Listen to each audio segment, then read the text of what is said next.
Hello guys, welcome to my channel Adit Gupta. काफ़ी लोगों को आईटी का जो है ना पोर्टफोलियो चाहिए था। तो मैंने जो है आईटी का पोर्टफोलियो जो मैंने सबमिट किया था वही मैं आपको दे रहा हूँ, और कोई ऐसी मैं वो नहीं बनाऊंगा, ठीक है। तो सबसे पहले तो हमारा इंट्रोडक्शन है, ये आप पावर पॉइंट में बना सकते हैं। नेक्स्ट हमारा सर्टिफिकेशन है, ये भी आप पावर पॉइंट पे ये पीपीटी ढूंढ सकते हैं। अगर आपको ये थीम नहीं मिल रही है तो आप मुझे कमेंट कर लीजिएगा, नीचे कमेंट कर दीजिएगा, मैं आपको दे दूंगा ये वाली थीम। और इसमें चलते हैं next, unit one digital documentation advance. इसमें सारी चीज़ें मैंने दे रखी हैं, सारी चीज़ें क्रिएटेड है, बस आपको पोस्ट करना है और आपको एडिट करना है, थोड़ा सा कुछ ना कुछ अगर होगा तो। Implement the mail merge. And next topic हमारा आता है इसमें, हाँ, unit two electronic spreadsheet. Unit two electronic spreadsheet में भी हमने ये किया है, एम्प्लाइंग कैल्क इन एक्सेल, ये वाला टॉपिक भी है।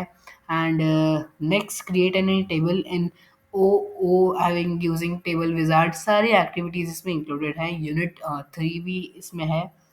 यस, और एक ये वाला काफ़ी इंपॉर्टेंट टॉपिक लगा था तो इसलिए मैंने डाल दिया, create table marksheet using skill command and perform the below given queries using wizard and design view. Font size वगैरह मैंने सारी चीज़ मेंटेन कर रखी है।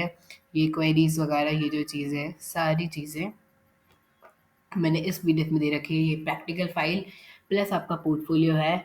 और ये थैंक यू स्लाइड तो एज इट इज़ आ सकती है, अगर आप कोई और डालना चाहे तो कोई और भी डाल सकते हैं, बट मेरे हिसाब से एज इट इज़ आ सकती है। And that's it for this video. आपको ये पीडीएफ डाउनलोड करने के लिए मिल जाएगी नीचे। Till then, like, subscribe and share. Thank you.